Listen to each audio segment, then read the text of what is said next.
शुभमंगल.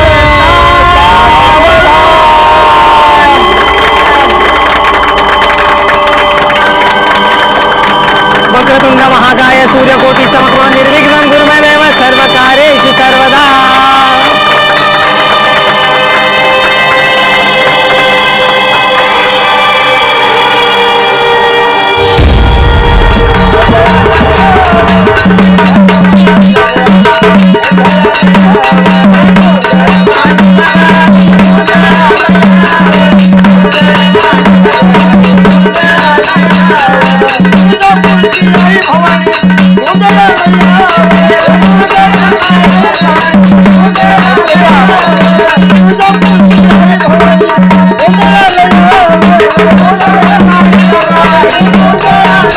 अरे सुन भाई,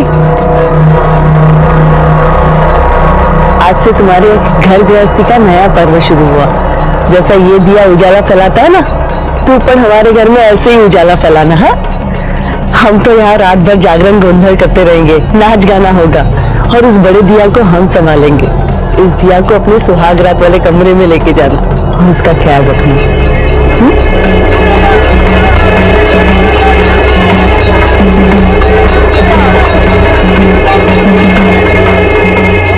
अरे कामवा कामवा, ये लो तेल और दिए में पूरी रात भर डालते रहना. तेल? हाँ ठीक है. रुको, अंदर जाने की बड़ी जल्दी है. एक दिए बिना नहीं जाने दूंगी. मैं भूल गया एक्चुअली. कल दे दूं? चल जाओ. ही दादाकडून तुला भेट. अरे वाह, बारिश. लेकिन हर फसल में ऐसे लेती रहूंगी. हो नक्की. आता जाऊ.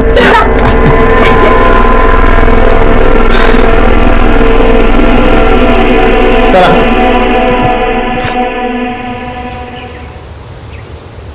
विजय भाऊजी, सविता बहिणी, विजय भाऊजी. काय ग विजय? अगं सविता. हा मामा, मिनिटे गाडी ठीक कर दे. झाली? हो बरं झालं. बरं सचिन, निघतो. Ram Ram. The number you are trying to call is currently switched off. Please try again later. Sachin, लवकर आतमध्ये. वो विजय दरवाजा निकल रहा है. दादा, दादा.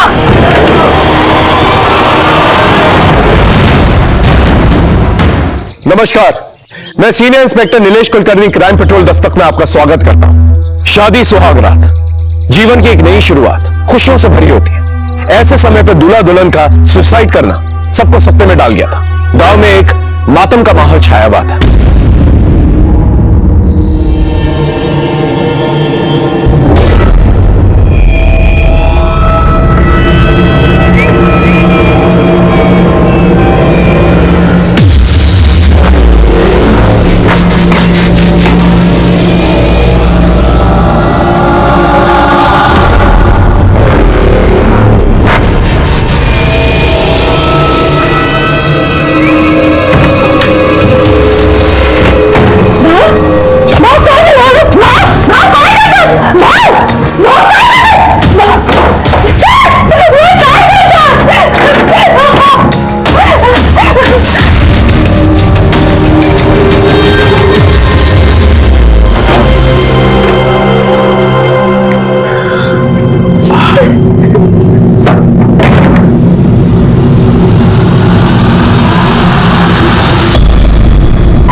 मनीषा,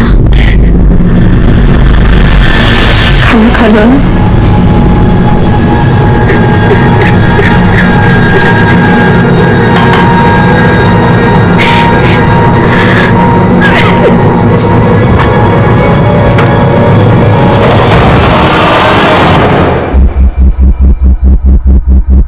काय करताय तुम्ही? थोडं रहम करा.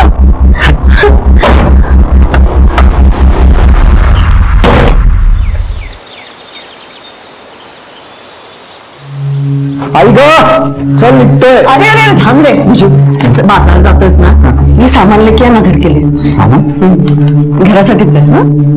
हा लाता हूं. बिजू दादा. हाँ बोले. अरे आपको फोन चालत नहीं है, बघ ना जरा. कैसे सच्ची बोल रहा, नया फोन चाहिए मुझे. ठीक है लेके आऊंगा. बहनी को भूल गए? अरे नहीं, आपके लिए पेड़ा और भेल. अरे सावकाश जा. हो सांभाळून जाईल.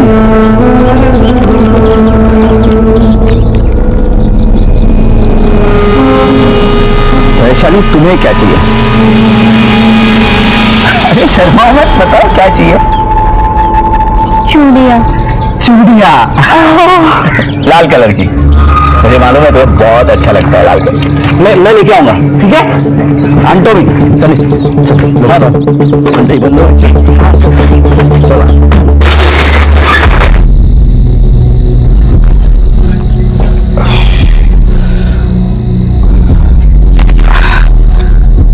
बचे हुए पैसे साहूकार को देके नहीं बचा है. इसमें तो ब्याज भी नहीं चुका पाऊंगा. संदीप चल चल घर चलते हैं. पैसा ही नहीं बचा है तो जान. संदीप, अरे संदीप, संदीप. पागल आदमी.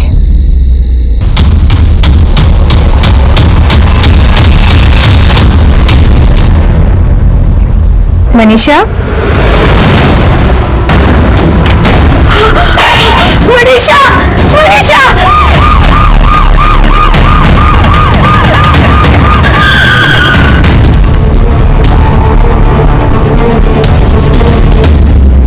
सर, मनीषा मेरी बहन थी, स्कूल में पढ़ती थी. सबसे पहले बॉडी किस तरह देखी? मेरी पत्नी विनीता ने. हम लोगों को लगा कि वो अपने कमरे में पढ़ रही है, लेकिन सुबह जब ये नाश्ता देने गई तो देखा तो उसने सुसाइड कर लिया. वो सुसाइड क्यों करेगी? लास्ट एग्जाम में फेल हो गई थी. इसके बाद वो डिप्रेशन में रहती थी, घर से बाहर भी नहीं जाती थी. उसको लगता था कि कहीं आने वाले एग्जाम में फिर ना फेल हो जाए. इस टेंशन में उसने सुसाइड कर लिया. मनीषा की बॉडी पर चोट के निशान है. किसी से मारपीट हुई थी? ऐसा कौन मारेगा उसको? मेरी इकलौती बहन थी, बेटी की तरह उसको पाला था. हाँ, एक बार वो स्कूल में खेलते वक्त फिसल के गिर गई थी. शायद वही चोट के निशान होंगे. सर ये नोट मिला है, पढ़ो. जिंदगी जीने की अब कोई वजह नहीं रह गई. सब कुछ बद से बदतर हो गया है. अगर मैं सोचूं भी कि सब ठीक हो जाएगा तो फिर धोखा होगा मेरे साथ, क्योंकि अब कुछ ठीक हो ही नहीं सकता. जब कुछ अच्छा हो ही नहीं सकता तो मैं जी के क्या करूं? मैं ये जिंदगी छोड़ के जा रही हूँ. ये मनीषा ने लिखा? सर, क्लासरूम नोटबुक में जो हैंडराइटिंग है और इस सुसाइड नोट में जो हैंडराइटिंग है दोनों सेम लगती है. मनीषा की उम्र क्या थी? 15 साल सर. इतनी छोटी सी बच्ची और ऐसे बचा.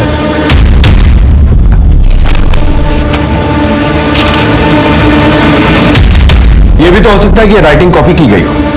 एक काम करो, ये दोनों चीजें जो है राइटिंग एक्सपर्ट को भेजो. बॉडी को पंचनामे के बाद पोस्टमार्टम के लिए भेज देंगे. सब अभी हम चलते हैं.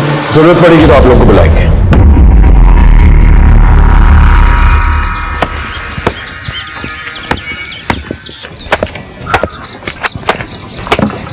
वैशाली.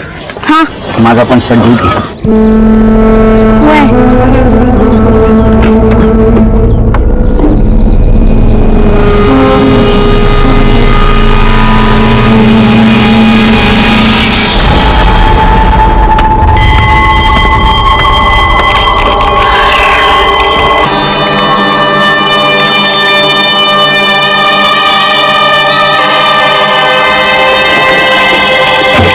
अरे विजय, हे घे.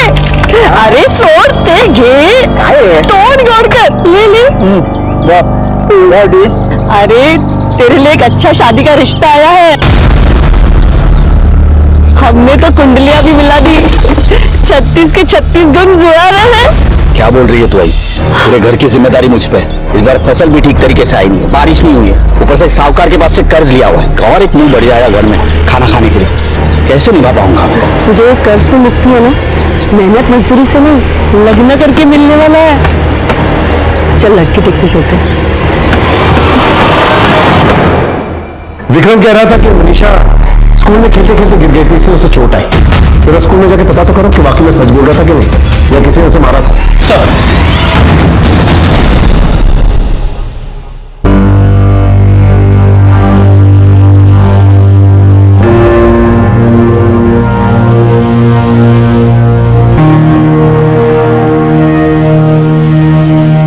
सविता झाली तयारी?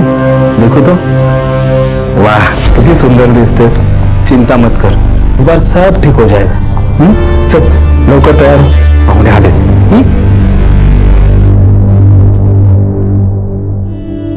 काय नाव तुझं? सविता। अरे वाह, आवाज तो मीठी है. खाना बनाना आता है की नाही? हो। हे चांगलं झालं. मी काय म्हणते, इन दोनों को अकेले में बातें करने दो ना. अभी लग्न तो ह्यांचं होणार. इन दोनों की पसंद नापसंद मायने रखते हैं ना. आपसे एक रिक्वेस्ट कर सकती हूँ? मुझे पता है आप इस शादी के लिए मना कर देंगे. साधारण दिखती हूँ ना, आपसे पहले 10 लोग और मना कर चुके हैं. पर आप अभी मत कीजिएगा. 3 दिन बाद मेरी आखिरी परीक्षा है, उसके बाद भले मना कर दीजिए. अगर आज मना कर देंगे ना तो मेरी पूरी परिवार मुझे ताना देगी. आप इतनी बात मान लीजिए मेरी. शिवाजी मुलगी आवडली? हो, पसंत. अरे वाह, एकदम छान झालं. छानच छान. पता नहीं सर, पर मुझे 6 दिनों से स्कूल नहीं आ रही थी. मनीषा यहाँ तो नहीं गिरी और ना ही किसी ने मारा पीटा. 6 दिन हो गए, स्कूल भी नहीं आ रही. अच्छा, आपने तो ये कहा था कि मनीषा स्कूल में गिर गई थी, लेकिन हमें ये पता चला वो तो स्कूल गई नहीं पिछले 6 दिनों से. साहब मैं लोग भूल गया था, दरअसल वो यही खेलते हुए गिर गई थी. ठीक है.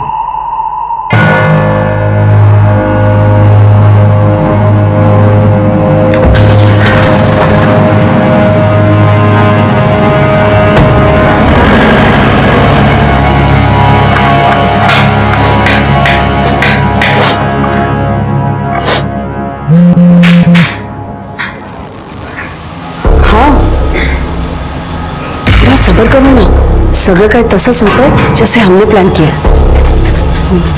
आई शादी का टाइम पे है ना. अरे संदीप, बिजू कुठे है? सलून ले गया था, दादा अभी नहा रहे. अरे देवा, कितना देर लगाएगा? मुझ को टाइम हो रहा है. चल रे, चल लवकर चल.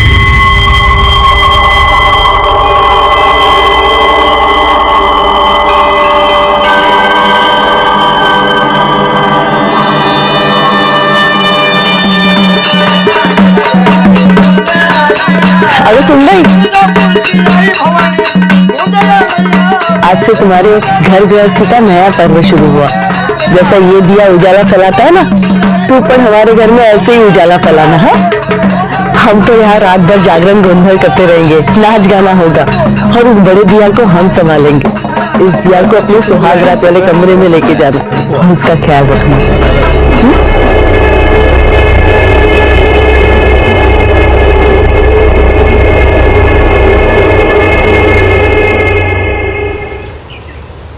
Savita, hold up.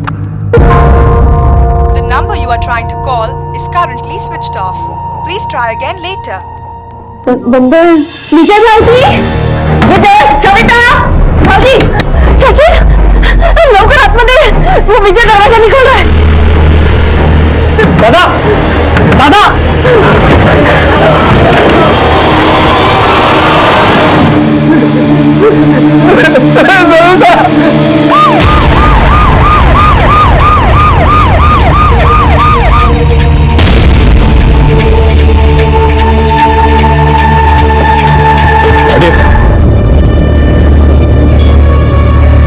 घर में देखो अच्छी तरह से. ये दूध के गिलास में फौरन से कर दीजिए. सर खिड़की अंदर से बंद है और अंदर आने के लिए दरवाजा छोड़ के और कोई रास्ता है ही नहीं।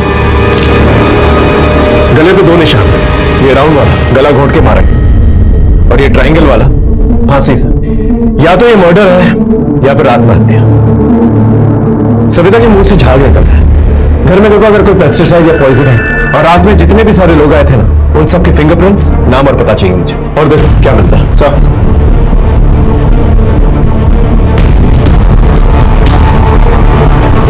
सबसे पहले बॉडी किससे देखी?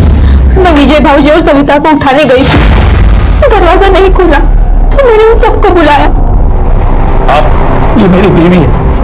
विजय दादा मेरा बड़ा भाई था। कल उनकी सुहागरात थी। सुबह जब उसने दरवाजा नहीं खोला तो मैंने जबरदस्ती से दरवाजा तोड़ दिया सर। जब दरवाजा खोला तो दादा। शिंदे सर, सुसाइड नोट मिला? नहीं सर। ठीक है, चेक करो सर। हमारे आने से पहले किसी ने सामान से छेड़छाड़ की थी? नहीं साहब।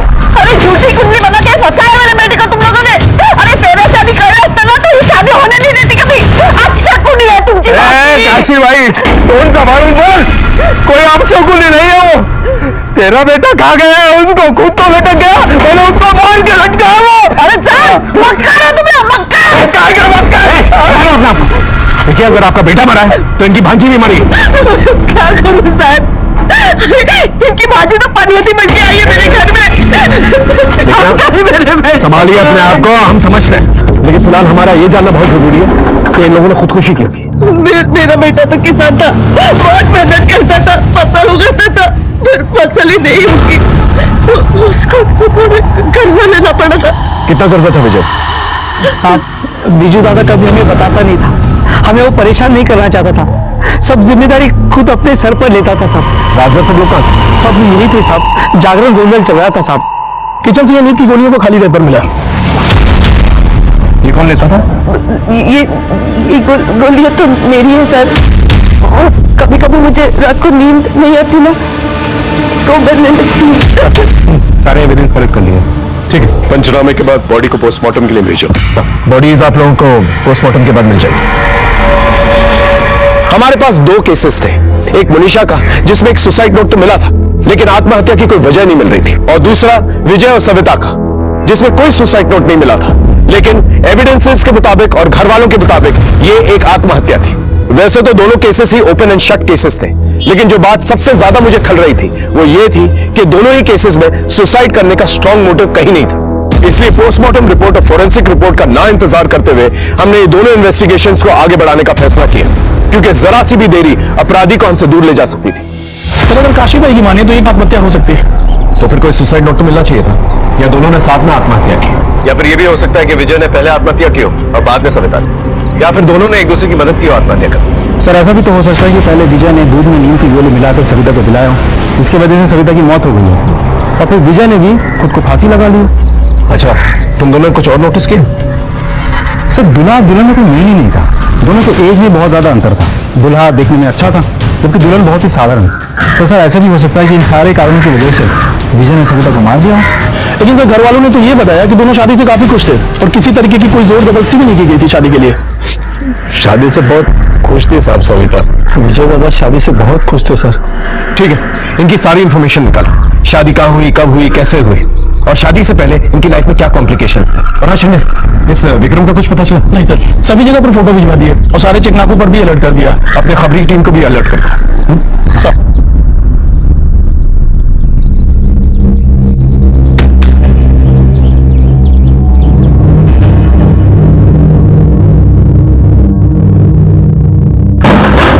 कहाँ थी तुम? कितना इंतजार कर रहा है? काय करूं, घर में मातम छाया हुआ है, निकल नहीं मिल रहा। एक मिनट ना, ये लो 5 लाख।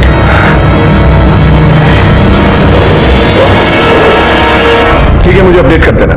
सर सविता और उसके फैमिली के बारे में पता किया। सविता के बाबा के खेती बाड़ी के अलावा एक गैराज है जो उसका मामा सुनील देखता है।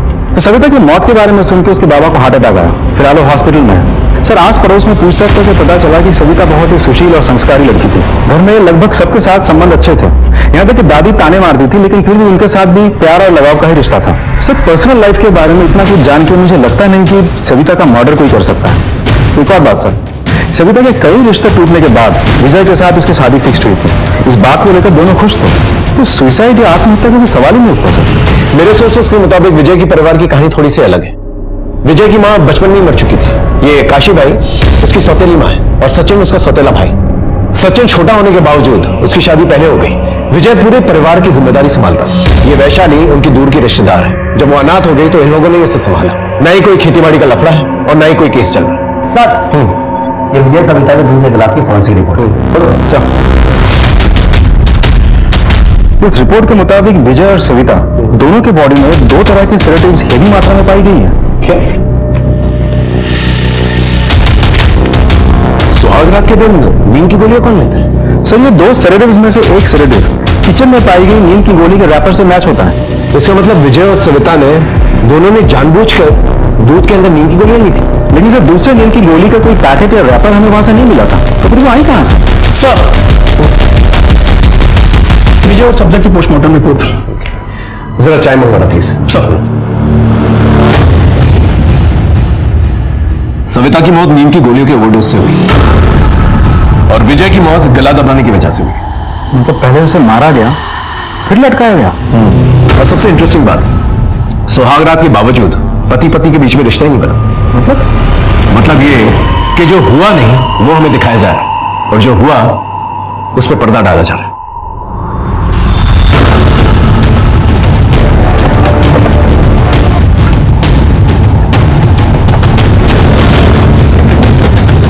सर, तुम्ही थी काय झालं? सुहागरात के लिए विजय और सविता के लिए दूध आपने बना के दिया? वो हमारे में रिवाज है कि सुहागरात को वही ही दूध बनाती है। सर, मैं बनानारस होती, पर वैशाली ने पहले ही बना के रखा था, तो मैंने सिर्फ विजय भाई के कमरे में रखा। वैशाली का वो सर सवेरे से है ही नहीं घर पे। सामान लेके गई है या सामान है अंदर? सामान तो कमरे में है। चेक कर सब।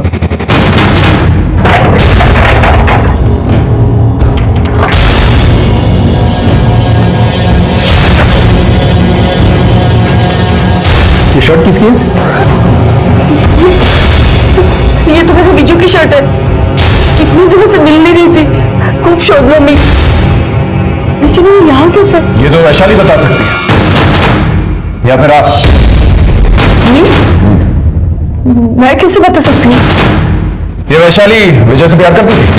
नहीं नहीं, ऐसा कुछ नहीं है। देखिए, आप एक औरत है, आपके घर में पल रही बच्ची के मन में क्या चल रहा है ये तो पता ही होगा आपको। ये सब पाप है। देखिए, विजय और सविता का मर्डर हुआ है। उन्होंने खुदकुशी नहीं की। उस रात वैशाली कहाँ थी?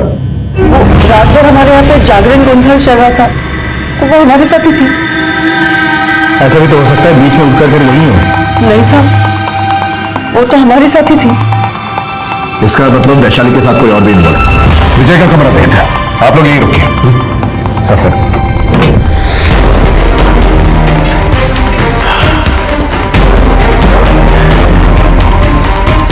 कमरा अंदर से बंद था और सविता और विजय कमरे के अंदर थे। कोई कमरे के अंदर आता है और उन्हें मार के चला जाता है और कमरे के अंदर आने के लिए दरवाजा सिर्फ एक ही है, जो कि अंदर से बंद था।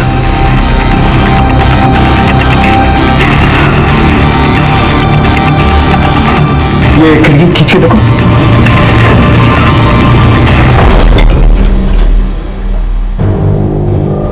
कातिल यहीं से आया, इन्हें मारकर चला गया।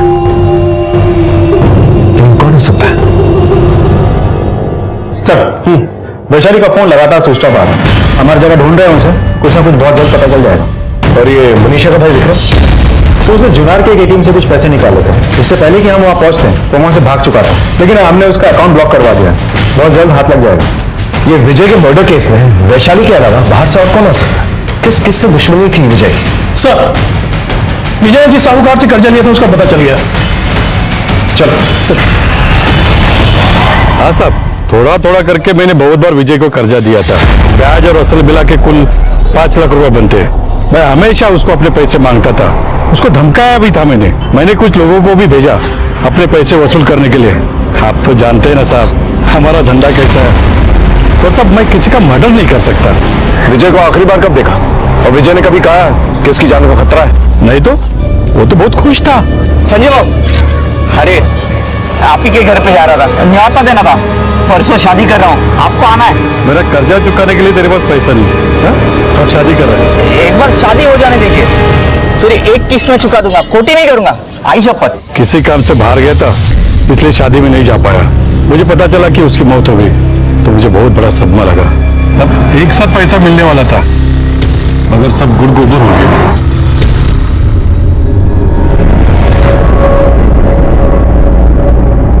आओ साहेब, 10 लाख रुपए देऊन पोरीचं लग्न केलं।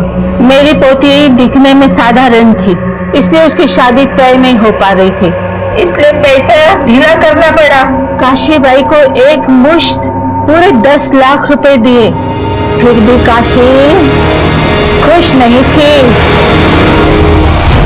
सर, एक इंटरेस्टिंग इन्फॉर्मेशन हाथ लगी। काशीबाई ने सविता के बाबा से 10 लाख रुपए लिए थे। आगे शुभम जी तिकडे जातो तिकडे। हाँ हाँ हाँ येतो ये पोरी काशीबाई कुठे आहे? कोण आहे? कोण तुम्ही? तुम्ही विजयची आई आहे ना? विजय क्यों मुझे कहला हो? कैसे छोड़ के जा सकता है वो मुझे? आखिर कैसे मी कांती सेठ, विजय को मैंने ब्याज पे पैसे दिए थे। ब्याज और असल मिला के कुल 5 लाख रुपए बनते। मला माझे पैसे पाहिजे ना। हे बघा हे आहे त्याचा हिशोब। पैसे लिए विजय ने आणि रिसीट मला देणार? जिसने पैसे लिए ना उसको रिसीट दो ना, उसी से पैसा लेना तुम। और विजय कोई मेरा सगा बेटा नहीं है, सौतन से जाना था वो। आता विजय नहीं, उसका बाप नहीं और मेरी सौतन भी नहीं। मुझे विजय से और उसके कर्ज से कोई लेना देना नहीं है। विजय मेला, अभी आप जाओ, चला चला जाए तू। जा सकते हैं, थैंक यू। बोलो 10 लाख रुपए का है? कि इस 10 लाख रुपए के लिए तुमने विजय की जान तो नहीं ली? विजय की जान? सर कोणते 10 लाख? वही 10 लाख जो तुमने सविता के बाबा से लिए थे। हाँ वो मैंने सविता के बाबा से लिए थे पैसे, पर मैंने लगना चाहती विजय को दे दिए। अच्छा पैसे दे दिए थे? मोरे अंदर जाके ढूंढो। साहब मैंने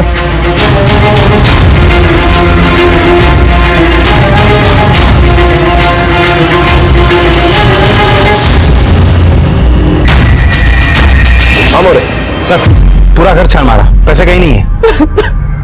सौतन हूँ ना, इसीलिए मेरे पे विश्वास नहीं करोगे आप।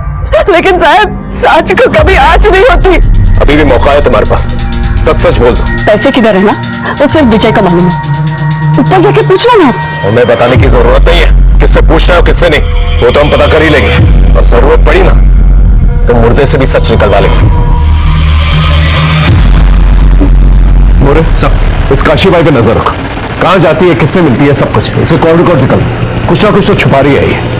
हो सकता है इसने और वैशाली ने मिलकर विजय और सविता का मर्डर किया और 10 लाख रुपए लूट लिया, और फिर बाद में वैशाली और 10 लाख रुपए कहीं छुपा दी। इसके बैंक डिटेल्स निकलवा, अगर इसने पैसे लिए हैं तो कहीं ना कहीं तो रखे होंगे।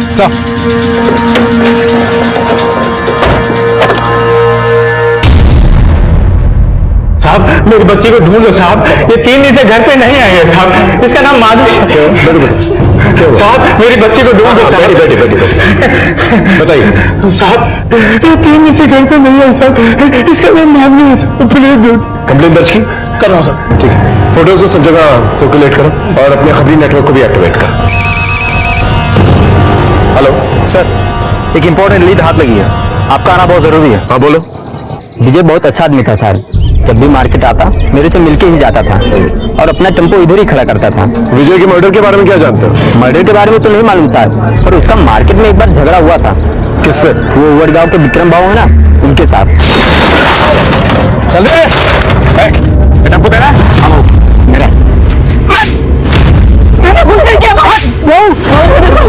छोड़ोगे नहीं मैं तुझे, जान से मार दूंगा मैं। आना चाह रहे तुम? मैंने सिर्फ इतना सुना, वो विजय को जान से मारने की धमकी दे रहा था। और कुछ? हाँ सर,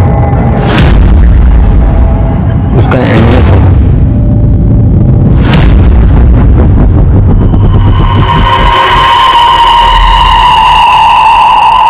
ये तो मनीषा है ना? हाँ सर, लड़की तो मनीषा ही है, लेकिन साथ में जो लड़का है उसकी शक्ल ठीक से नहीं दिख रही है। ये एमएमएस टेम्पो में बनाया गया। और देखो पीछे विजय का नाम और नंबर है। अच्छा, हो सकता है ये एमएमएस विजय ने ही बनाया और विक्रम ने देख लिया और ऐसे जान से मारने की धमकी दे रहा है। ये विक्रम और वैशाली दोनों मुझे चाहिए।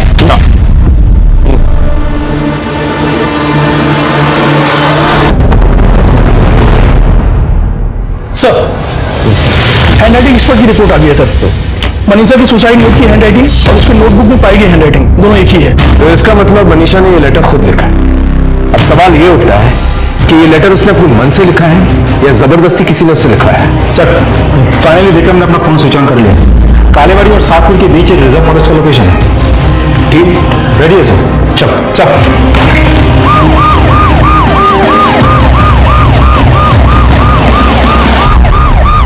विक्रम, हमने तुम्हें चारों तरफ से घेर रखा है, चुपचाप बाहर आ जाओ। देखो तुम पर विजय और सविता की मर्डर का इल्जाम है और मनीषा की मौत में भी तुम्हारा ही हाथ है। देखो भागने की कोशिश मत करना वरना हम गोली चला देंगे। गोली मत चलाओ सर। सर, मैंने विजय को नहीं मारा है और मनीषा ने मेरी टॉर्चर की वजह से आत्महत्या कर लिया। मनीषा ने मेरे टॉर्चर की वजह से आत्महत्या किया था तो मेरा दिमाग फिर गया। जिस टेम्पो में उसका एमएमएस बना था उसको मैंने ढूंढ निकाला और एमएमएस बनाता तो नहीं बहू, मेरे बहन को बदनाम करता था। बहू मैंने कुछ नहीं किया, मैंने कुछ नहीं किया। छोड़ोगे नहीं मैं तुझे, जहाँ उसे मार दूंगा मैं चाहे। मैंने विजय को धमकाया था और मैंने उसका मर्डर नहीं किया था। जिस रात तुम गायब हुए थे उसी रात विजय और सविता का भी मर्डर हुआ था। तुमने किया ना ये सब। और ये वैशाली कहाँ है? वैशाली कौन था? वही वैशाली जिसने तेरा साथ दिया विजय और सविता को मारने का। मैं सविता और वैशाली को नहीं जानता। ये ऐसे नहीं मानेगा। तुझे थाने लेके चलो, अच्छी तरह खातिरदारी करो उसकी। चल चल। सर बहुत बुरा विक्रम को कुछ बोलने को तैयार ही नहीं है। सिर्फ इतना कह रहा है कि विजय और सविता को नहीं मारा उसने। तो मुझे तो लगता है सही बोल रहा हूँ।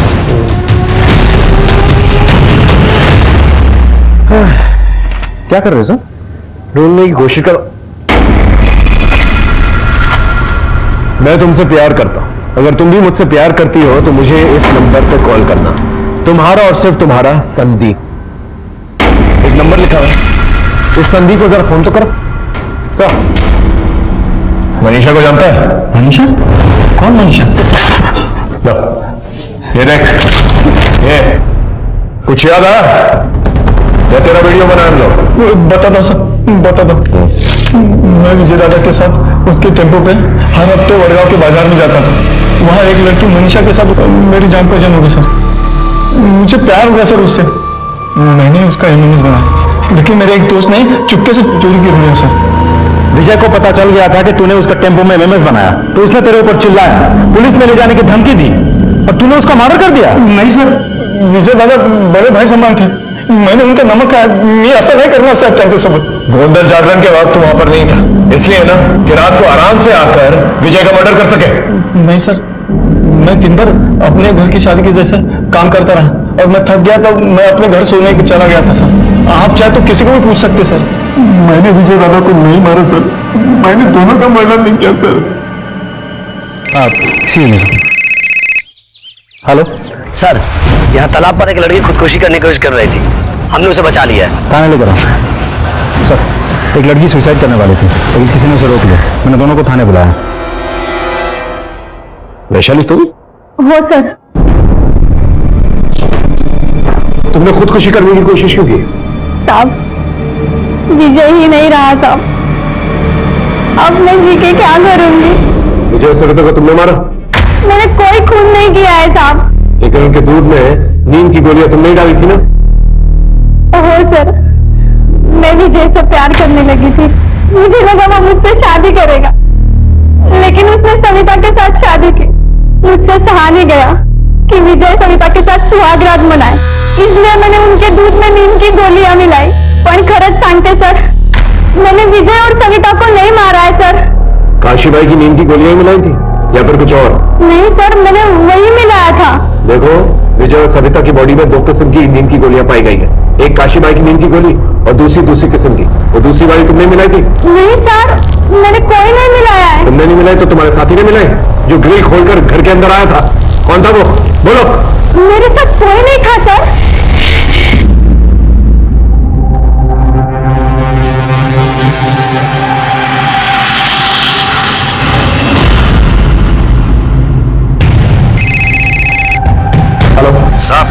सिवाय चुपते चुपते कहीं जा रही है? मुझे तो कुछ और लग रहा है। है क्या? वाह, बाकी के 5 लाख कैसे वैसे मैंने पुलिस से बचा के रखे थे। पुलिस बहुत चालाक है, गलती को नहीं थे पूछ सकते। ये क्या बोलते, ये सारे पैसे लेके तुम कहीं दूर चले जाओ ना, जैसे ही मामला ठंडा होता है ना, ये थे ना तुमच्याकडे। ठीक है।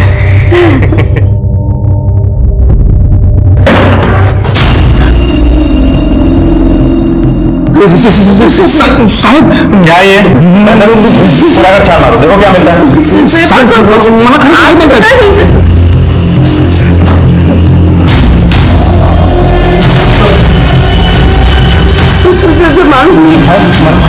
लेकिन मेरे पती की मौत हुई तेव्हापासूनच माझा आणि कैलाशचं लव आहे। मैंने 10 लाख रुपए दहेज लेकर विजू की शादी फिक्स की थी। विजू को मैंने ये बताया कि मैंने सिर्फ 5 लाख रुपए लिए। वो मेरी बातें मानता था सब, तो उसने मुझे कोई सवाल नहीं किया। मैंने वो बाकी के 5 लाख कैलाश को दे दिए थे। सुहाग रात के दूसरे दिन ही मैं विजू को 5 लाख देकर बोलने वाली थी कि कर्जा फेडून टाक तू सगळे, पर उसके पहले उसकी मौत हुई। तो मैंने सोचा कि क्यों ना वो 5 लाख हड़प ही कर लूं। मैं कैलाश को पैसे देने गई थी और उस 5 लाख रुपए के लिए तुमने उन लोगों की जान ले ली। पहले उनके दूध के ग्लासेस में डबल डोज की नी की गोलियां डाली और फिर बाद में ये कैलाश खिड़की के थ्रू आता है, उनका मर्डर करता है, 5 लाख रुपए लेके चला जाता है। नहीं साहब, मैंने कुछ नहीं किया, झूठा ही है साहब। विजू मेरा अच्छा लगा, मैंने सोचा बला कर लूं। पर साहब हमने मर्डर नहीं किया, हमने उसके दूध में कोई नींद की गोलियां नहीं डाली। साहब मर्डर नहीं किया हमने। साहब विजय और सविता के मर्डर केस में बहुत सारी संभावनाएं सामने आ रही। दूसरी तरफ मनीषा का सुसाइड केस इस केस को और कॉम्प्लिकेटेड बना रहा था, और ऊपर से उसी एरिया में माधवी का गायब हो जाना हम पर और प्रेशर डाल रहा था। मुझे तो ये डर था कि कहीं पुलिस पर से लोगों का विश्वास ना हो जाए। हमें बहुत सारी लीड्स मिल रही थी, लेकिन कोई भी पुख्ता सबूत नहीं मिल रहा था। मुझे लग रहा था कि कुछ तो मिसिंग है जिसे मैं पिन पॉइंट नहीं कर पा रहा हूं। हमारी ट्रेनिंग में हमें यह सिखाया जाता है, when in doubt start from scratch, और वही मैंने किया। सारे एविडेंसेस, सारे फोरेंसिक रिपोर्ट्स, सारे पोस्टमार्टम रिपोर्ट्स और इन केसेस से जुड़े हर एक पहलू को फिर से जांचना शुरू किया। सर, विजय के घर के गोंदल जागरण में ली गई सारी पिक्चर्स और वीडियो क्लिप्स हैं यहाँ, देखो।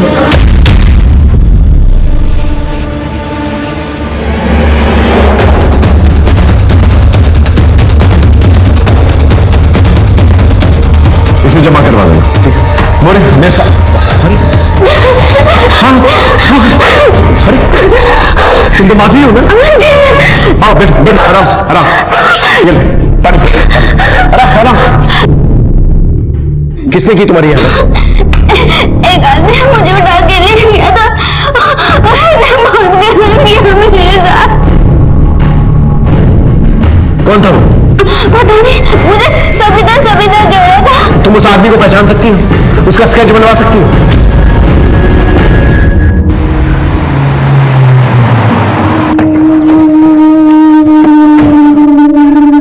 बोलो तो। क्या हो गया सर? वो मामा ना, उसको बुला के लेके सर। क्या हुआ सर? अरे कुछ नहीं, हम लोग यहाँ से गुजर रहे थे तो गाड़ी में लगा कुछ खराबी है, तो तुम्हारे को गिराया जाना, ठीक थोड़ा कर दो। हाँ सब, मेरे होते आपकी गाड़ी खराब हो, चुटकी भर में ठीक कर देता हूँ।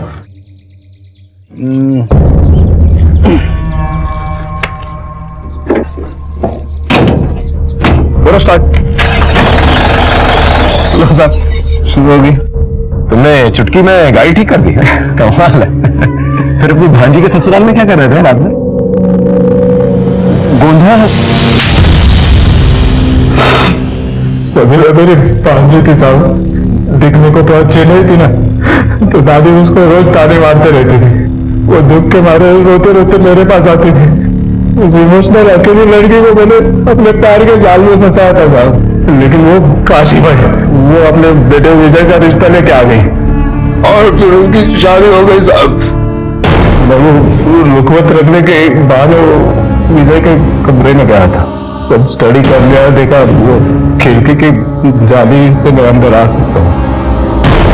और हम लोगों ने प्लान बनाया साहब, गाड़ी से वो स्क्रू ड्राइवर लेके आया, सविता को दिया और वो नींद की दवाइयाँ, और कहा कि रात में वो ग्रिल खोल देना।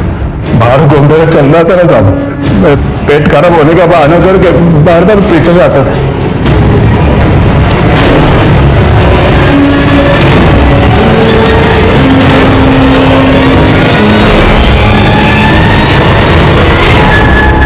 मैं खिड़की से अंदर कूद गया, वो विजय का गला दबा दिया सामने और उसको ऊपर टांग दिया। सविता को बोला नींद की गोलियां खा ली, ताकि लोगों को लगेगा कि उसने पहले बीवी को अपने दवा पिलाई नींद की और फिर खुद आत्महत्या कर ली। पर मुझे ये नहीं पता था ना साहब कि दूध में पहले से ही दवाइयाँ डाली हुई है। सविता भी घबराहट में ज्यादा गोलियां खा गई, मर गई साहब। तूने मादी को क्यों किडनैप करके रखा था? कई दिनों तक उसके ऊपर टॉर्चर करता रहा। हाँ? कौन माधवी साहब? ये माधवी, इसे किडनैप किया था ना तूने? ये आई थी हमारे पास, इसे तेरा स्केच बना के दिया हमें। बोल। वो सविता जब थी ना तो मुझे उसकी आदत लग गई थी ना साहब। सविता तो मर गई तो मैं वो माधवी को उठा दिया, उसको वो हमारा गैरेज है ना, वो गैरेज के पीछे एक कमरा है बंद पड़ा हुआ बंगाल, उसमें रुका था साहब। तेरी किस्मत में ना सिर्फ सलाखें लिखी, लेकिन अफसोस तू उन सलाखों की ठंडक अपनी उंगलियों पे महसूस नहीं कर पाएगा। हर गुनाह होने से पहले दस्तक जरूर देता है। विजय के घर वालों ने इस बात पर बिल्कुल भी ध्यान नहीं दिया कि सुनील मामा इतने अच्छे मैकेनिक होने के बावजूद अपनी खुद की गाड़ी क्यों नहीं ठीक कर पाए। अपनी भांजी के ससुराल में वो रात भर क्या कर रहे थे, और गोंदल जागरण के वक्त बार बार उठ के वो पीछे क्यों जा रहे थे। सुनील मामा और सविता ने मिलकर इस साजिश को अंजाम दिया, और घर वाले शादी की मस्ती में मस्त रहे। मनीषा के बड़े भाई विक्रम को तो सबसे बड़ी दस्तक मिली थी एमएमएस के रूप में, लेकिन कानून की मदद लेने के बजाय उसने कानून खुद अपने हाथ में ले लिया, और नतीजा मनीषा की आत्महत्या। विजय के साथ भी यही हुआ। उसने वैशाली के आकर्षण और लगाव को नजरअंदाज किया। अगर उसे पहले ही भांप लिया होता कि वैशाली उसे प्यार करने लगी है, तो शायद वो और सविता उन नींद की गोलियों के शिकार न बनते।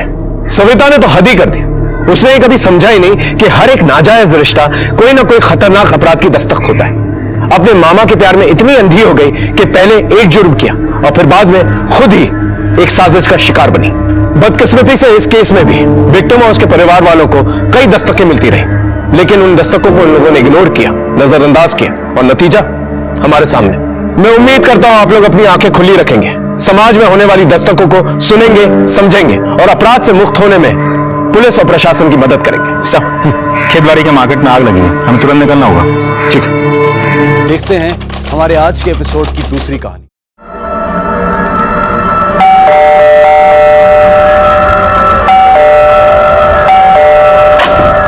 मम्मी खोलो ना जल्दी से। कितना देर में जाते हो? तुझे टॉयलेट आई है। वाओ, आज खाने में क्या बनाया है? दाल, रोटी और बैंगन की सब्जी। मम्मी आप हमेशा बैंगन की सब्जी क्यों बनाते हो? अरे मेरा बच्चा, आज खा ले, कल तू जो बोलेगी वो मैं बना दूंगी। पक्का? हाँ हाँ पक्का। प्रॉमिस। मेरे पसंद की सब्जी। हाँ तुम्हारे पसंद की सब्जी, लेकिन अभी जाओ फटाफट चेंज करो क्योंकि ट्यूशन के बच्चे आने वाले होंगे। ठीक है। रोहित ये क्या है? फिर से होमवर्क पूरा नहीं है तुम्हारा? चलो बैठो और अभी करो। बाकी सबने किया होमवर्क? Yes madam. दिखाओ। अंश कहाँ है? 2 दिन हो गए, दिख नहीं रहा। कहाँ है? पता नहीं madam. Bye madam. Bye, time से आना। Bye madam. अरे सुजीत, आपने इसका फॉर्म भरा ना जो मैंने बोला था, ऑल इंडिया मैथमेटिक्स ओलंपियाड का? नहीं मैडम, वो नहीं भरा है मैंने। क्यों क्यों नहीं भरा? एक्चुअली थोड़ी पैसे की प्रॉब्लम चल रही है इसलिए। अरे पर मैंने आपको बताया ना कि आपका बच्चा कितना होशियार है। प्लीज इसे जाने दीजिए, और पैसों की फिक्र बिल्कुल मत कीजिए, मैं इसकी फीस भर दूंगी। आप बस इसका हौसला बढ़ाइए। Thank you madam. चलो जाओ, और होमवर्क करना। हाँ, टाइम से आना कल। चलो बाय बाय बाय। हेलो अपनी नहीं तो कम से कम अपने बच्चों की चिंता कर। कब तक छुपाएगी उसे? बता दे कहाँ है, वरना उसके किए की सजा तुझे और तेरे बच्चों को भुगतनी पड़ेगी। खबरदार जो मेरे बच्चों को हाथ पे लगाया तुमने तो। हेलो हेलो हेलो खुशी,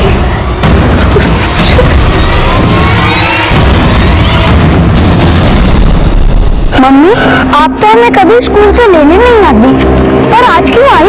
आज के बाद स्कूल से लेने ही नहीं, छोड़ने ही मैं ही आऊंगी।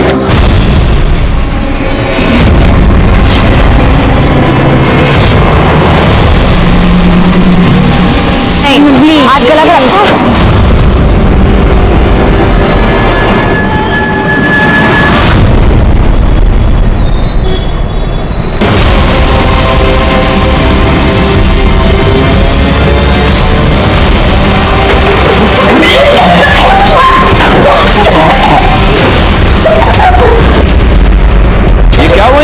ऐसे उल्टियाँ क्यों कर रहे हैं? सर पता नहीं क्या हुआ सर, अचानक से उल्टी करने लगे। किसके बच्चे हैं? सर ये हमारी पड़ोसी भावना के बच्चे हैं। शिरके, इन बच्चों को अपनी गाड़ी में डालो और पहले डॉक्टर के पास ले जाओ। चलो आप लोग हटिए, टीम आ गया।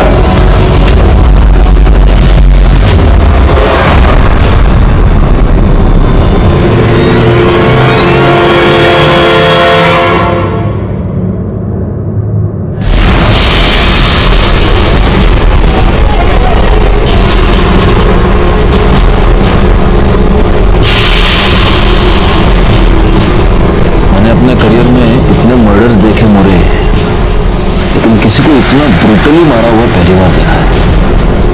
इसको इस कुर्सी से बांध कर इतना मारा गया है, खासतौर पे चेहरे पे। नो डाउट इसके बच्चे बाहर उल्टे कर रहे हैं। सर बॉडी को पोस्टमार्टम के लिए भेजता। Okay sir.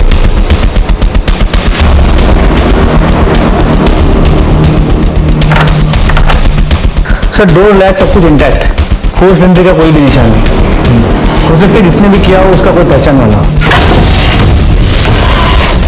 ये देख रहे हो, या तो ये औरत या इसके घर में कोई और टीचर है।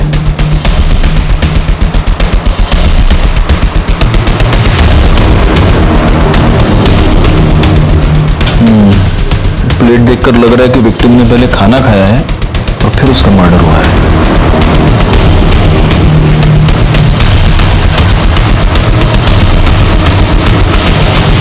आपके पड़ोस में एक औरत का खून हो गया, आप में से किसी ने कुछ भी नहीं देखा, कुछ भी नहीं सुना? सर वो दोपहर का टाइम था ना, तो सब आदमी लोग काम पे चले जाते हैं और हम लोग भी घर में बच्चे लोग उतने टाइम आते हैं, इसलिए बिजी रहते हैं सर। लेकिन कोई आवाज भी नहीं आई सर, आवाज आती तो हम लोग जरूर देखते थे। ये भावना ये यहाँ पर कब से रहती है? सर वो 3 महीने पहले इधर शिफ्ट हुई है अपने दोनों बच्चों के साथ। सर यहाँ के सारे बच्चों को ट्यूशन वही पढ़ाती थी, बहुत अच्छी लेडी थी सर। और इसका पति? के बारे में तो पता नहीं सर, मतलब भावना ने कभी बताया नहीं और हमने भी कभी नहीं देखा। तो मतलब इसके पति के बारे में किसी को कुछ भी नहीं पता? नहीं सर, कभी बताया ही नहीं।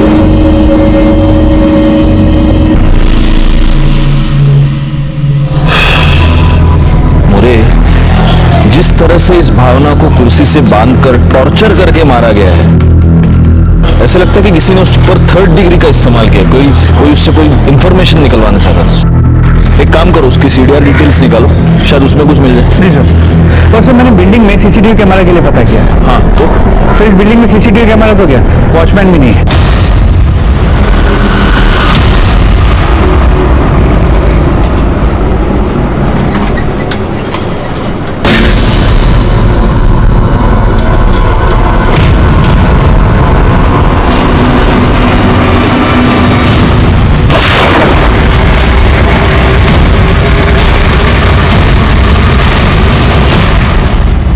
सर भावना की पोस्टमार्टम रिपोर्ट मेल में आ गई। सर उसकी मौत 9 तारीख को दोपहर 1 और 3 के बीच हुई थी। उसके चेहरे पे कई सारे इंजरी मार्क्स और गला दबाने की भी कोशिश की गई, और मरने के पहले ना उसके साथ कोई सेक्सुअल असल्ट हुआ है ना कोई रेप। घर में चोरी का अटेम्प्ट नहीं हुआ है, सेक्सुअल असॉल्ट नहीं है, रेप अटेम्प्ट नहीं है, तो फिर मर्डर का मोटिव क्या हो सकता है? रिवेंज या फिर कुछ और? उसके बच्चे कैसे? सर डॉक्टर ने कहा उन्हें फूड पॉइजनिंग हुई थी, तो उन्हें 24 घंटे ऑब्जर्वेशन में रखने वाले हैं, जिसके बाद उसे डिस्चार्ज किया जाएगा। Food poison? हाँ बोला। क्या? नौरन सिनेमा के पास? सर नौरन सिनेमा के पास शूट आउट हुआ है। क्या? चला गाड़ी गड़। यहाँ पे गोली चली थी? साहब मैं अपना ऑटो साफ कर रहा था साहब, तो मुझे साहब अचानक से आवाज़ सुनाई दी साहब। शायद वहाँ पे एक बंदा खड़ा था साहब, शायद उसी ने गोली चलाई साहब। और साहब यहाँ पे एक बंदा था, शायद उसी को मारने के लिए गोली चलाई, और उसको गोली नहीं लगी, वो भाग गया साहब। फिर मैंने देखा यहाँ वाला बंदा भी भाग गया साहब। तो मुझे ऐसा लगा साहब मेरे ऑटो में किसी ने पटाखा फोड़ दिया हो। चेक करो, हटो इधर।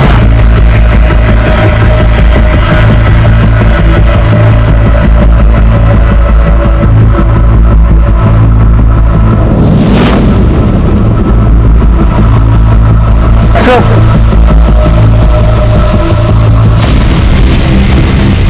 तुमने इस बुलेट को हाथ तो नहीं लगाया? नहीं साहब मैंने इसको हाथ नहीं लगाया, मैं तो अभी अभी देख रहा हूँ इसको। मोरे, देखकर ऐसा लगता नहीं कि ये किसी देसी कट्टे की गोली है, प्रॉपर पिस्टल की लगती है। इसको बैलिस्टिक टेस्टिंग के लिए भेज दो। अच्छा, जिस बंदे ने वहां से गोली चलाई उसका स्केच बनवा सकते हो? नहीं साहब उसने तो मुंह पे कपड़ा बांधा हुआ था साहब। और जिस पे गोली चली उसको तुम में से कोई पहचानता है क्या? नहीं साहब, नहीं साहब नहीं।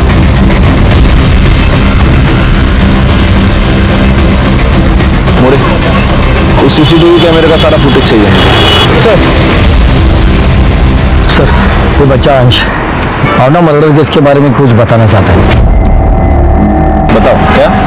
अंकल मैं भावना मैम के पास पहले ट्यूशन पढ़ता था, तो फिर मैं 2 दिन ट्यूशन नहीं गया, तो तीसरे दिन मैम मुझे सड़क पे मिले।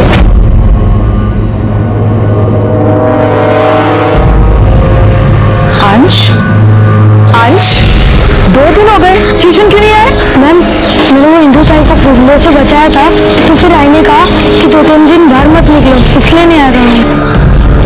बहनी सच बोल रही है, उस दिन जब मैं कॉलेज गई थी ना, तो परशिया ने मेरा रास्ता रोक लिया और गंदे गंदे कमेंट्स कर रहा था।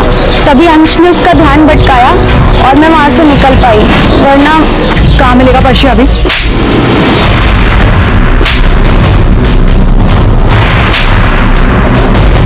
क्या हुआ? लड़की को छेड़ रहा था।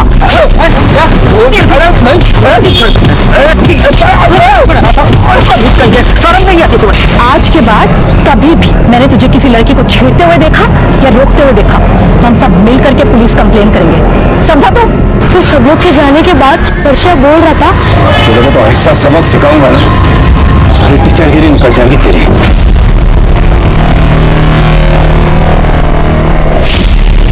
अंश रहते गाँव?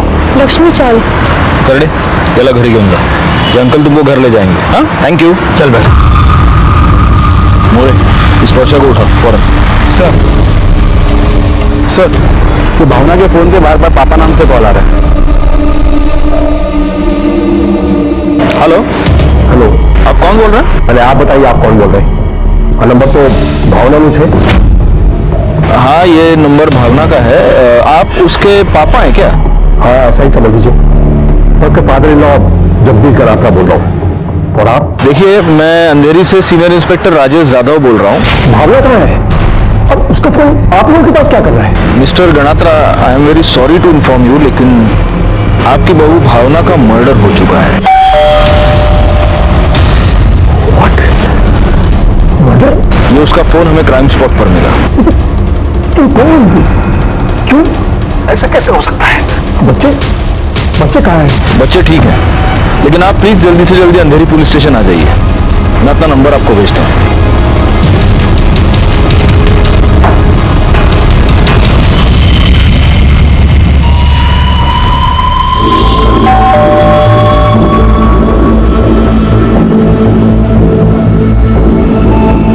सुनो।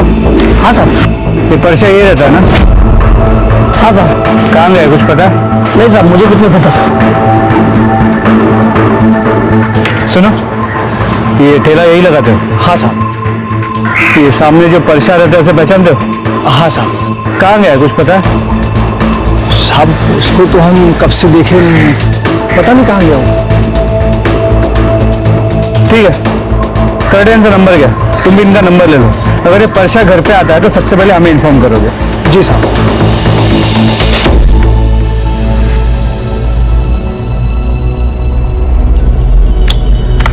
मोरे, अब इसने तो गमछे से मुंह ढका है, वो दिख नहीं रहा है, लेकिन जिस पर गोली चली है वो तो साफ दिख रहा है। एक काम करो, वो इतना इमेज क्रॉप कर दो और इसकी इमेज सर्कुलेट करो। हमें पता तो चले ये है कौन जिसके ऊपर इतना बड़ा शूट आउट हो गया और उसने अभी तक रिपोर्ट नहीं किया। सर, ते जगदीश गणात्रा आलेत, बुलाओ उन्हें।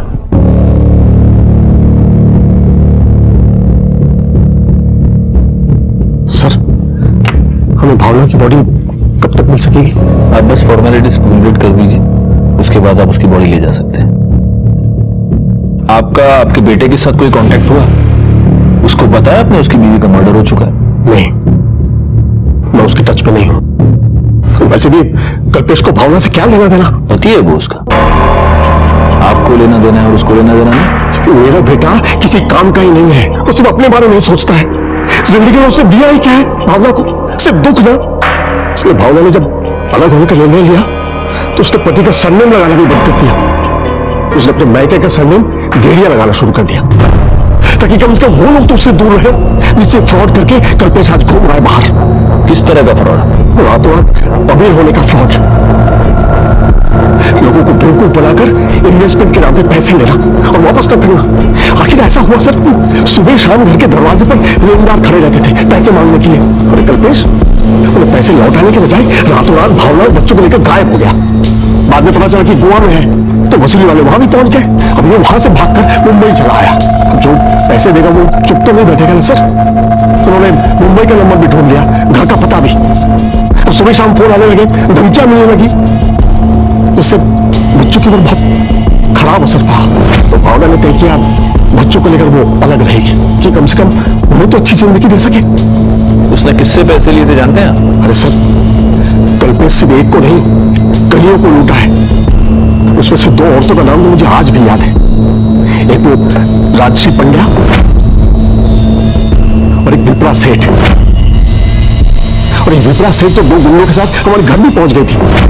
मैंने कहा ना कि वो यहाँ पे नहीं है, और मुझे नहीं पता वो कहाँ पर है। मुझे खबर मिली है कि वो घर पर ही है।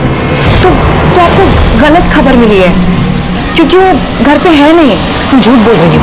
ये राजश्री पंड्या और विप्रा सेठ, ये दोनों वडोदरा की हैं? जी सर।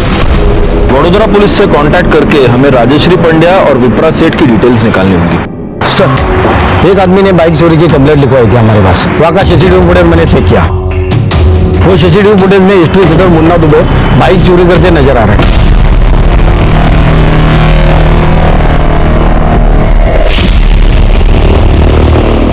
इसका फोटो लेकर सारे पुलिस स्टेशंस में और अपने खबरों में सर्कुलेट कर दो। Okay sir. मोरे, तुम बच्चों के साथ चलकर बात करते हैं। मम्मी बहुत अच्छी थी और पापा अच्छे नहीं है सर। क्यों? पापा क्यों अच्छे नहीं है? क्योंकि वो हमेशा मम्मी से झगड़ा करते थे। एक काम ढंग से नहीं करती है तू। लेकिन कब तक हम लोग ऐसे सब चुप, मेरे सामने ना जबान तो लड़ा नहीं मत, बोल रहा हूँ चुप। मुझे पापा से बहुत डर लगता है अंकल। एक बात बताओ, तुम लोग मम्मी के साथ शिफ्ट हो गए, तब उसके बाद तुम्हारे पापा तुमसे मिलने के लिए यहाँ पर आए थे? हाँ, 2-3 बार आए थे, पर वो आकर भी मम्मी से झगड़ा ही करते थे।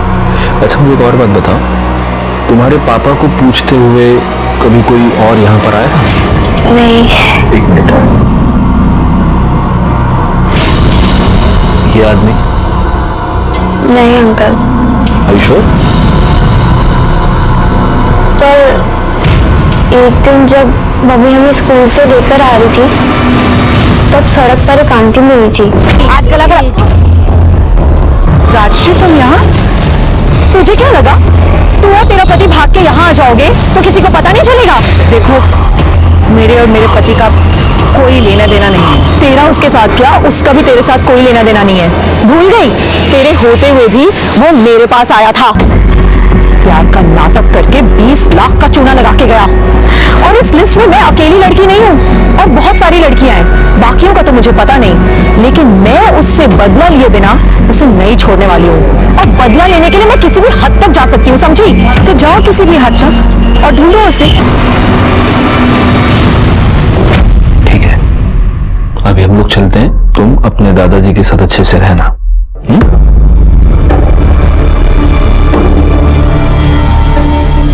देखा सर, मेरा बेटा एक नंबर का कमीना इंसान है।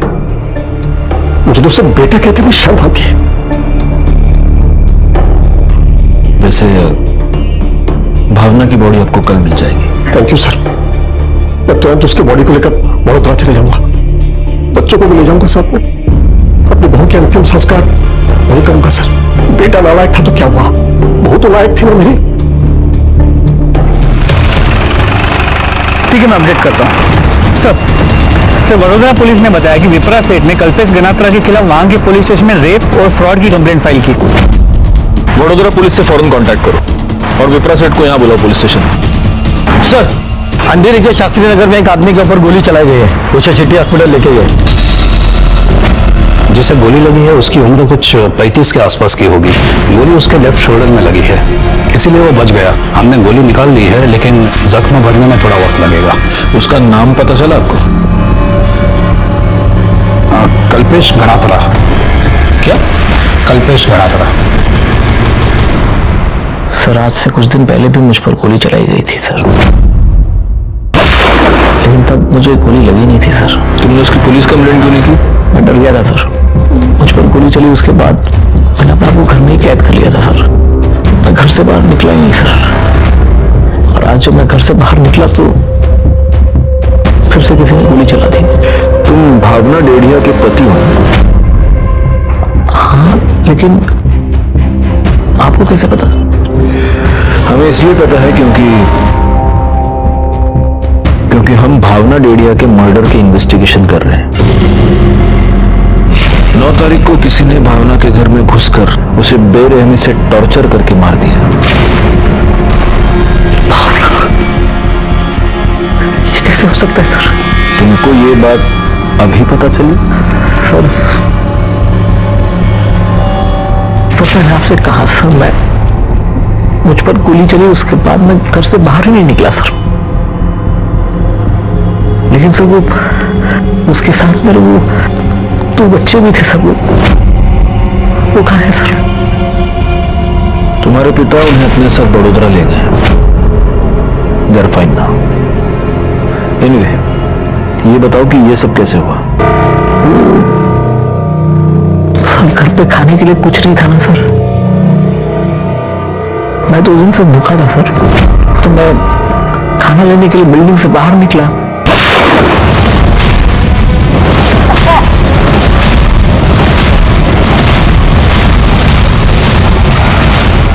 तुमने उस बंदे की शक्ल देखी? नहीं सर, उसने अपना चेहरा गमछे से ढका हुआ था। और पहली बार जब तुम पर अटैक हुआ था तब उसकी शक्ल देखी थी? नहीं सर, तब भी ढका हुआ था। क्या तुम्हें ऐसा लगता है कि ये दोनों अटैक्स एक ही आदमी ने किए होंगे? पता नहीं सर। तुम्हें किसी पर शक? जी नहीं सर। मोरे, इसके कंधे से जो गोली रिकवर हुई है वो डॉक्टर से ले लो, उसे बैलिस्टिक टेस्टिंग के लिए भेज दो। इसकी पूरी दुनिया के साथ दुश्मनी है, लेकिन इसको किसी पर भी शक नहीं। सर, अजीब बात है। हाँ, बोला। ठीक है, तुम उस पर नजर रखो।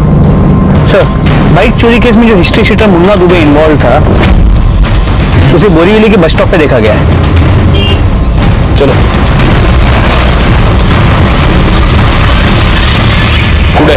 लालगम चलो। मोरे, करड़े।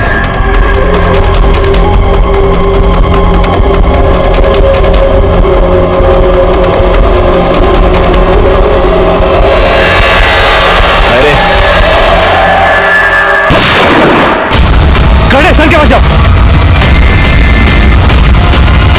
मोरे, एम्बुलेंस। सर।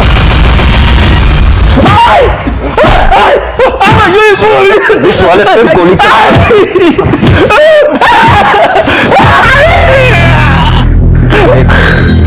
बहुत लंबे के लिए अंदर पहुंचूंगा तेरे को मैं। अब अगर बचना है तो सिर्फ एक तरीका है। बोल, किसका सुपारी लेके आए थे? बोल बोल। नहीं बोलेगा? गरुड़े और बकता का है, मिर्ची खाना। मोरे एक काम करो, इसका फोन चेक करो। और गरुड़े तुम्हें थामू नका गाला मिर्ची।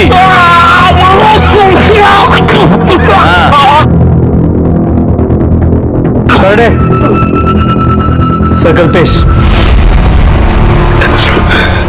पानी पानी। कल्पेश गणात्रा की सुपारी दी तुम्हें? हाँ? किसने तेरे को सुपारी? बोल। गाला बता दो सब, बता दो। वो राशिव पांड्या ने सुपारी दी थी, पर सब मैंने नहीं मारा। सब जब उसके घर गया तो सब मारने के लिए, तो वो घर पे था ही नहीं साहब। सब मैं नीचे आ गया और उसका इंतजार करने लगा कि जैसे वो आएगा वो उसे टपका दूंगा। लेकिन जैसे मैंने पुलिस की गाड़ी देखी, मैं डर के मारे वहां से बाइक उठा के भाग गया साहब। बाद में मुझे पता चला कि उसको किसी ने गोली मार दी। तो मैं सोचा कि काम तो हो ही गया, मुझे यहाँ से निकल जाना चाहिए, बेकार में मैं फंस जाऊंगा साहब। साहब थोड़ा पानी दिला दो। पानी ना? पुलिस वाले को गोली मारी है तूने। करडे गाला मिर्ची। साहब साहब साहब साहब।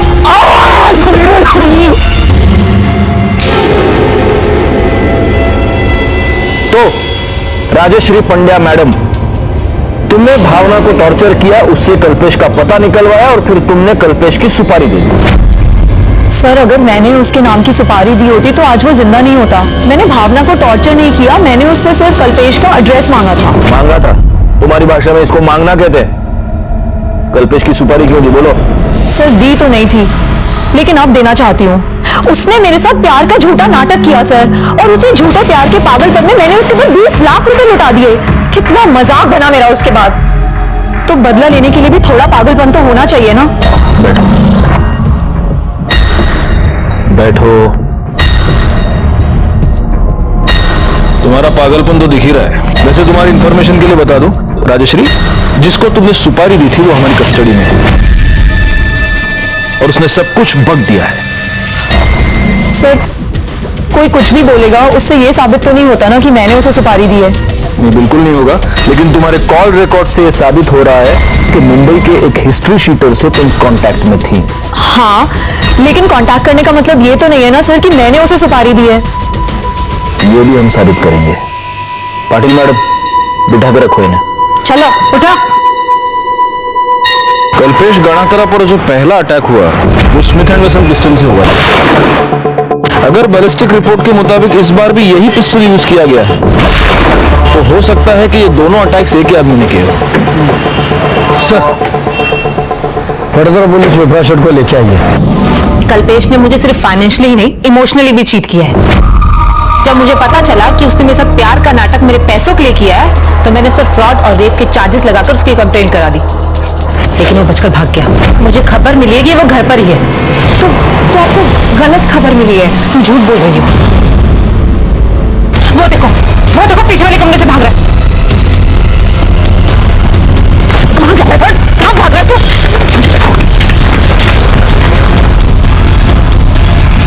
तुम्हें पता तुम्हारा पति लड़कियों को बेवकूफ क्यों बना रहा है? क्योंकि तुम जैसी अंधी औरत उसका साथ दे रही है। तुम्हें ये लगता है कि अपने कमीने पति का साथ देकर तुम पत्नी धर्म निभा रही हो। ये सब जो तुम कर रही हो ना, ये अक्लमंदी नहीं बेवकूफी है, समझी तुम? और तुम्हें जब ये पता चला कि वो मुंबई आ गया है तब तुमने उसके नाम की सुपारी दे दी। जब पहली बार वो बच गया तुमने दोबारा हमला करवाया, है ना? मैंने ऐसा कुछ भी नहीं किया, लेकिन बहुत अच्छा होता अगर मैं ऐसा कर देती, मुझे बहुत खुशी होती। लेकिन वो बचकर भाग गया और उसकी जगह वो बेवकूफ भावना मारी गई। अगर मैं उसके लिए सुपारी दे देती ना तो कल्पेश आज मरा होता और भावना जिंदा होती। वडोदरा की ये दोनों औरतें तो बहुत ही गुस्से वाली हैं। और अगर वाकई इस कल्पेश गणात्रा ने प्यार के नाम पे इनके साथ फ्रॉड किया है तो उनका गुस्सा होना तो लाजमी है।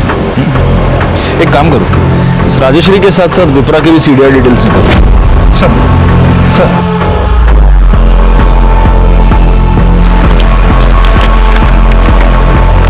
सर कल्पेश गणात्रा पे जो दूसरी बार गोली चली थी उसकी बैलिस्टिक रिपोर्ट।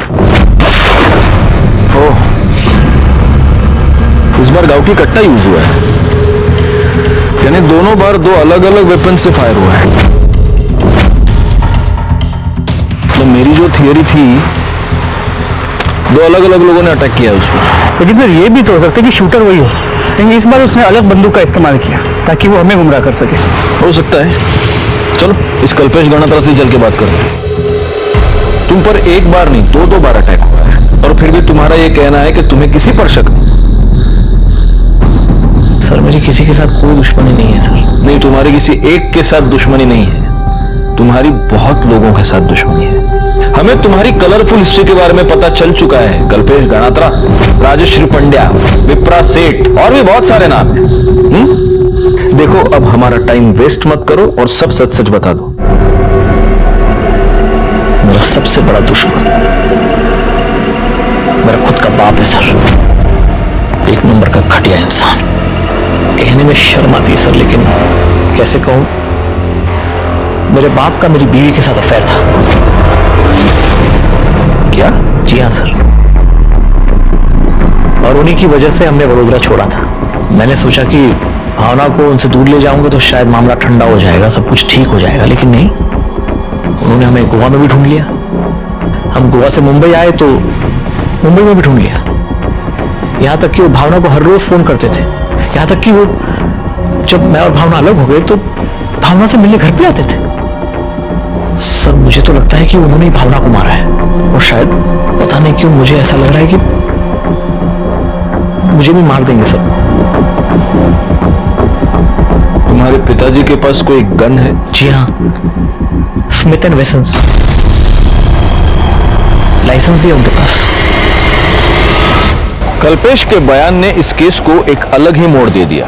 भावना के मन में जगदीश के प्रति जो रिस्पेक्ट और केयर थी, इसका अब कुछ अलग ही मतलब निकल रहा था। वडोदरा पुलिस ने हमें इस बात का भी कंफर्मेशन दिया कि जगदीश के पास एक लाइसेंस्ड स्मिथ एंड वेसन पिस्टल थी। हमने उस पिस्टल को सीज करके उसे बैलिस्टिक टेस्टिंग के लिए भेज दिया, इस बात को कंफर्म करने के लिए कि कल्पेश पर जो गोली चलाई गई वो क्या इसी पिस्टल की थी या नहीं। हमारे सामने बहुत सारे सस्पेक्ट्स थे, लेकिन सबूत किसी के खिलाफ नहीं था। और तभी राजश्री और विप्रा के कॉल रिकॉर्ड से हमें एक ऐसी बात मिली जिससे इस केस को सुलझाने की हमारी उम्मीदें बढ़ गईं। सर राजश्री और विप्रा की कॉल रिकॉर्ड चेक की, राजश्री तो क्लीन है, लेकिन विप्रा के कॉल रिकॉर्ड से ये पता चल रहा है कि भावना के मर्डर के एक हफ्ते पहले से वो इस केस के एक सस्पेक्ट के साथ रेगुलर टच में थी। कौन? परशा, जिसने भावना को धमकी दी थी कि वो उसे सबक सिखाएगा। तेरे को तो ऐसा सबक सिखाऊंगा ना, सारी टीचरगिरी निकल जाएगी तेरी। वर्षा, जिसका घर लॉक था वो? जी सर। लेकिन उसका विप्रा के साथ क्या कनेक्शन है? सिर्फ परशा के कॉल रिकॉर्ड्स को मैंने मोबाइल पे मंगवा लिया, एक बार चेक कर लेता हूँ। सर कनेक्शन हो सकता है, क्योंकि परशा की मोबाइल की लोकेशन भावना के मर्डर वाले दिन भावना के घर के आसपास की है। मोरे, ये परशा मुझे किसी भी हालत में चाहिए।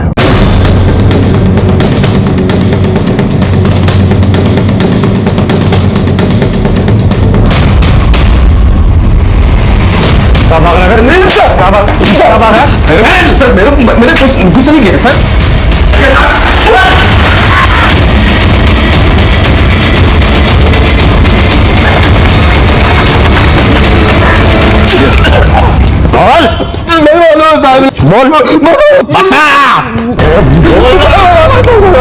बोलता हूँ साहब, सच बोलता हूँ। बोल।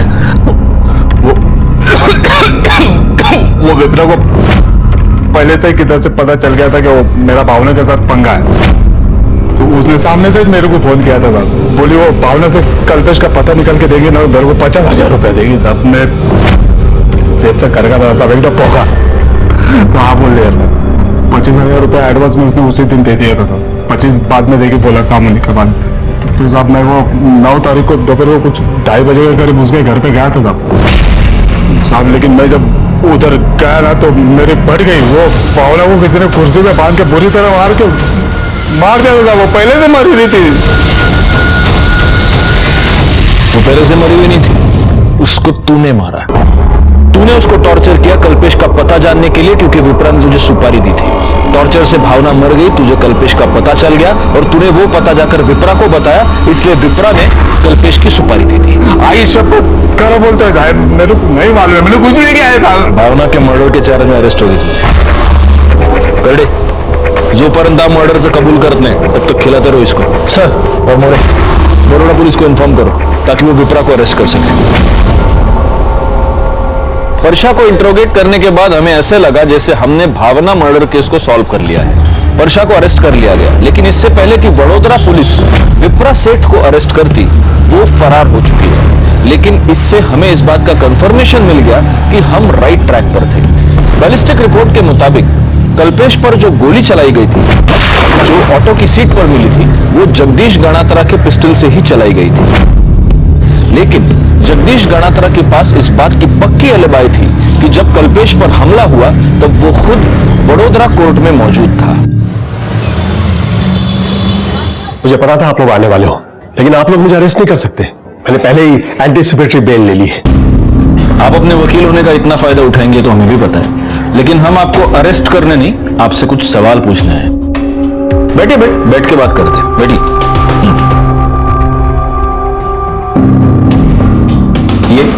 ये मेरा छोटा बेटा चेतन।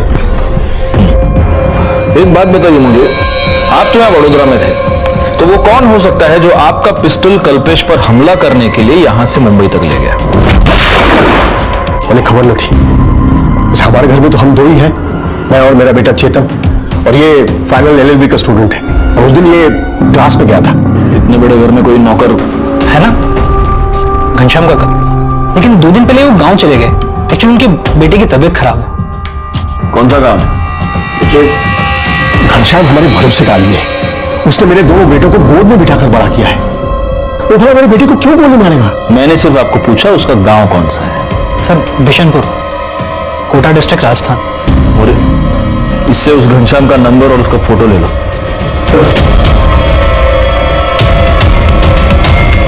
अगर आपके सवाल खत्म हो गए तो क्या मैं जा सकता हूं? अर्जेंट मीटिंग है। नहीं, एक फाइनल सवाल, आपका और आपकी बहू भावना का कब से अफेयर चल रहा था?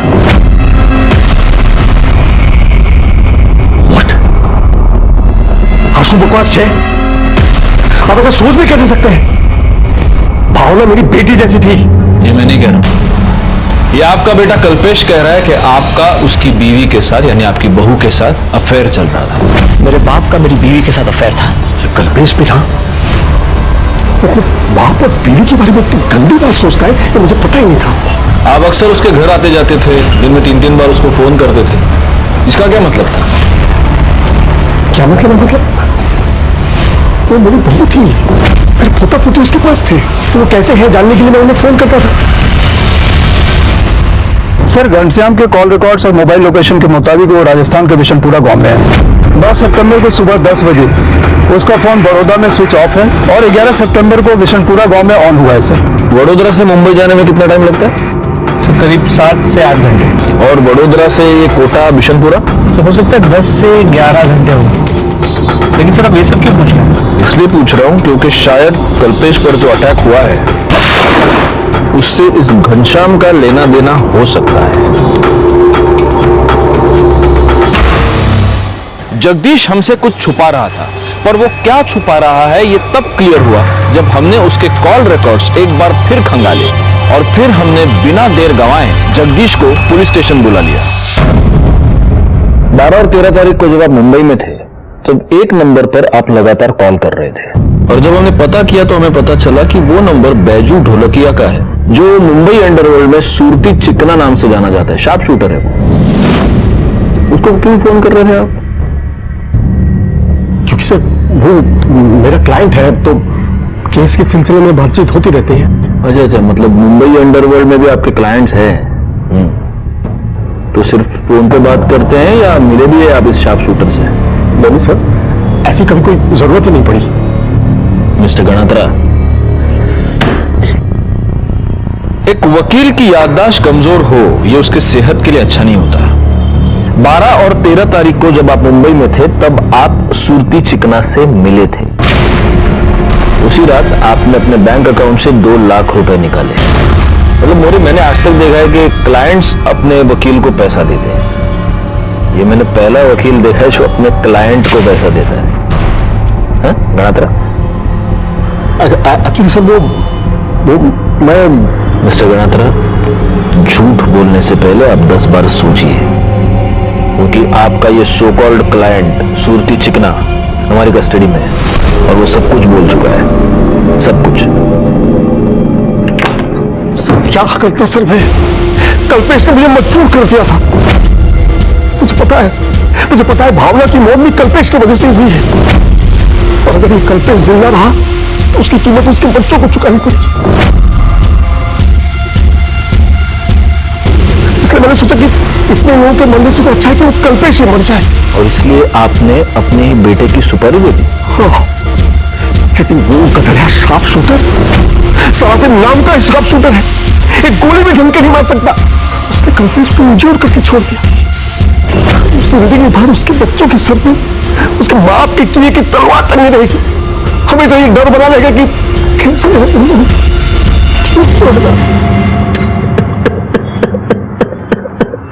मोरे, अरेस्ट कर लो इन्हें। सर सेकंड शूट आउट तो सॉल्व हो गया, पर फर्स्ट शूट आउट है भावना मर्डर केस में अब भी हमारे पास कोई पुख्ता सबूत नहीं है। जो कुछ भी हो सब सर्कमस्टेंशियल है, कोर्ट में सब वीक पड़ जाएगा।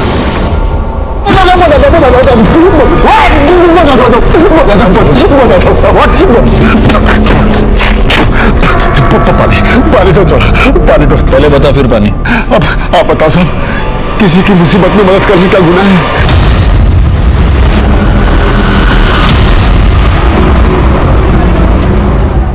लो मोरे, वड़ा पाव खाओ। नहीं सर, मुझे नहीं। क्यों? सर एक्चुअली पेट खराब है, फूड पॉइजनिंग हो गई। Food poisoning?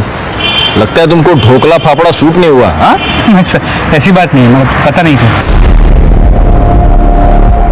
मोरे, एक काम करते हैं, इस कल्पेश गणात्रा पर जो पहला शूट आउट हुआ था उसका सीसीटीवी फुटेज दोबारा चेक करते हैं। निकालो फौरन। सर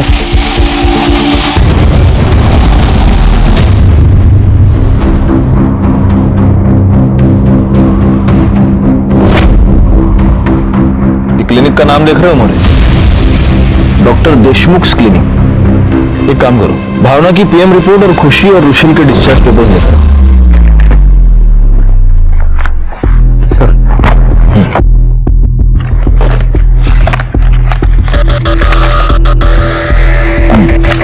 ये देखो, रुशिल और खुशी को मशरूम की वजह से फूड पॉइजनिंग हुई थी।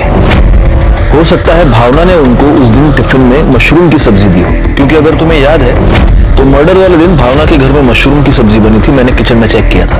जी सर, उस दिन ड्राइंग रूम के टेबल पे जो प्लेट था उसमें भी मशरूम थे, जिसमें शायद भावना ने खाना खाया। नहीं, यही तो मेरा पॉइंट है। भावना की पीएम रिपोर्ट देखो।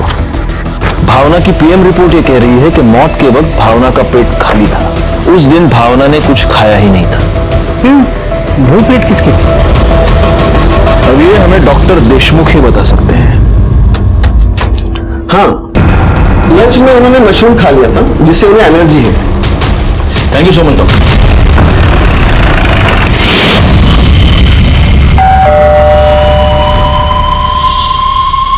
जरा दरवाजा खोलो, तुमसे बात करनी है।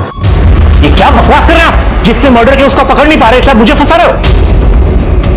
अच्छा, भावना के मर्डर के बारे में तुम्हें पहले से ही पता था, लेकिन जब हमने तुम्हें भावना के मर्डर के बारे में बताया तो तुमने इतना लाउड रिएक्शन दिया जैसे तुम्हें कुछ पता ही ना, जबकि एक दिन पहले तुमने खुद घनश्याम को भावना के मर्डर के बारे में सब कुछ बताया था। साहब, कल्पेश ने 9 तारीख को यूसी से मेरे को फोन किया और मुझे बताया कि भावना बिटिया को किसी ने जान से मारा है। आप क्या बोल रहे हो? मैं सही कह रहा हूँ, मुझे कुछ समझ में नहीं आ रहा आप क्या कह रहे हैं। करडे, समझाओ इसको। मैं बताता हूँ, बैठो। बोलो। जिन जिन से मैंने पैसे लिए थे, धीरे धीरे उन लड़कियों को पता चल गया कि मैं कहाँ छुपा था। मुझे नहीं पता वो कहाँ पर है। पहले तो भावना बचा लेती थी, लेकिन मुझसे अलग होने के बाद वो मेरे किसी काम की नहीं थी। फिर मैंने सोचा कि क्यों ना उन लोगों से बचने के लिए एक बार फिर भावना का इस्तेमाल किया जाए। मैंने सोचा कि भावना को इस बार ऐसे मारूंगा कि देखने वाले को ऐसा लगेगा कि मेरी इंफॉर्मेशन निकालने के लिए किसी ने इसको टॉर्चर करके मारा है। भावना के मर्डर के बाद ये पुलिस केस हो जाएगा और जो लोग मेरी जान के पीछे पड़े थे वो भी शांत हो जाएंगे।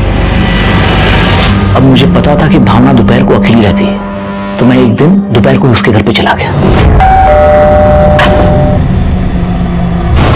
तुम? देखा मोरे, तुम्हारे फूड पॉइजनिंग ने एक मर्डर के सौंप कर दिए। क्या आप कल्पेश जैसे आदमी को इंसान कहेंगे? मैं तो नहीं कह सकता। उसने ना सिर्फ भावना को टॉर्चर करके मारा, बल्कि उसी के लाश के सामने बैठकर बाद में खाना भी खाया। एक जानवर भी ऐसी वहशियाना हरकत नहीं कर सकता। कल्पेश का यही वहशीपन उसके लिए जुर्म की सबसे बड़ी दस्तक थी, जिसे वो समझ नहीं पाया और आज अपनी सारी उम्र वो जेल में काट रहा है।